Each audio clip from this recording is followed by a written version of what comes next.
So what is your approach as you take this very important job with Homeland Security? What does your committee have oversight of? How do you function, and what is the plan? Yeah, so Department of Homeland Security has probably one of the most broad mission sets in all of the government. It goes from FEMA to the cybersecurity stuff of CISA, and of course it has what used to be INS that is now, Immigration, ICE, and Border Patrol. Has Secret Service as a part of it. I mean, it's a very, very broad department with lots going on. My plan is three. We got three priorities. Number one, secure the southern border. Number two, secure our cyber border. And then, we gotta do some restructuring and resourcing over at DHS. There's a lot of problems and inefficiencies. I think they're operating in 26 buildings here in D.C. The efficiency systems they have are just terrible, and the span of control issues, the way the department is organized, and their intel, for example, their intel operations are centralized. They need to be decentralized, similar to DOD's. So there's lots of things we're bringing to the table here. Let's talk about the southern border. President Biden went to the southern border. This is, Congressman, this is what I don't understand, and maybe you can explain this to me. Republicans have control of the House of Representatives. Democrats still have control of the Senate. If you want to do something on the southern border, does it require legislation? And if it requires legislation, can you do anything without the Democrats in the Senate signing off on what you do and the president signing off of it?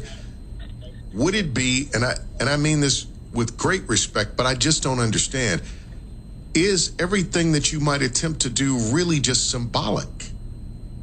Well, a lot of it is going to be educating the American people. There's no doubt about that, right? I mean, you just hit the nail on the head. We have a Democrat White House and a Democrat Senate and a Republican House. So, but they need us to pass their initiatives. We can vote everything down right here. So some degree of cooperation is going to happen. And if they want, something, they're going to have to give us something. And we're going to hold their feet to the fire on border security. And sort of the things we have to do there are find ways through the foreign affairs budget to recreate the migrant protection protocols in Guatemala and Panama and stop the flow that way. I mean, there are ways around the system using the budget power of the House to get things done. We can write legislation on Flores and the trafficking bills, and there are things we'll agree on, like if we want to increase the penalties for human trafficking to be a deterrent to the coyotes and the cartels. Those things the Democrats will support. But we find those areas where the Venn diagrams overlap. We do those easy, and then where they don't, it's a negotiation. Just like with the budget, which was a horrible bill, and you're not going to see anything like that come through the House, this most recent one, because we're going to say, no, sorry, not happening, and you got to cut this, cut that, and cut this. The restructured rules that we just went through the process of debating makes it much, much harder for these tack-on budget bills, because now every bill has to be single subject, has to be read within 72 hours, and it's all cut go. So if you're gonna go forward with a expenditure, you've got to cut somewhere else, and that's slightly different than pay-go. Pay-go, you can raise taxes. With cut-go, you have to cut somewhere else, and that's the new rule of the House. So it ain't passing the House unless it matches those rules, and so the Senate knows that. So when will you have a chance, and will you have regular meetings with the director of Homeland, with Biden's director of Homeland Security? Yeah, Mayorkas reached out to me today, and we are booking a coffee with him. And Mayorkas is going to have, he's going to be subpoenaed and in front of this committee a lot. So there'll be a lot of opportunities for Mr. Mayorkas, Secretary Mayorkas, and I to get time together, and a lot of that's going to be under oath. Do you think Joe Biden sticks with him, or do you think he makes a pivot and finds somebody that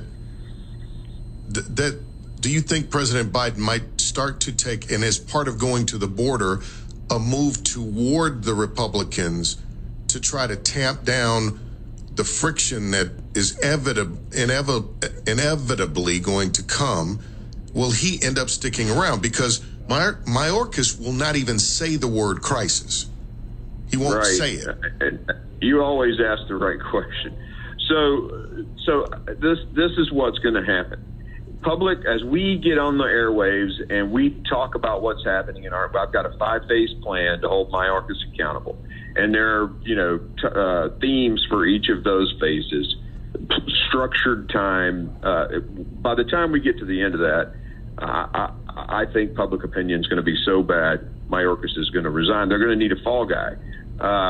But if not, then I'll hand that packet over to Jim Jordan, and he can initiate what can be done in his committee.